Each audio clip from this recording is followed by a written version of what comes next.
Det, der er vigtigt som virksomhed og som medarbejder, det er at vække nogle følelser i kunderne, så de simpelthen bliver hos os. Vi skal væk fra, at arbejde er fysisk, men at vi skal erkende, at det er et psykisk arbejde, vi laver. Prøv at høre, jeg siger bare til at give fuld gas. Bare giv den alt, hvad den kan trække. Så kan det være, at man løfter et øjenbryn og siger, her er dejligt at være.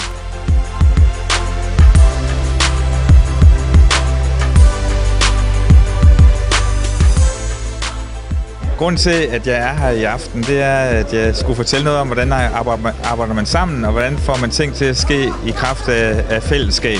1 krone, som København investerer i det her, der løber der 2 kroner tilbage. Hvor er det? Der er nogle meget enkle økonomiske regnestykker i forhold til, hvor meget man bruger, når man kommer som deltager, hvor meget man bruger i løbet af et døgn. Og jeg ved, hvor meget det betyder, at vi har både mænd og kvinder på arbejdspladsen, og vi har mænd og kvinder i ledelsen, fordi at vi dybest set træffer klogere beslutninger, når vi har flere forskellige holdninger omkring bordet.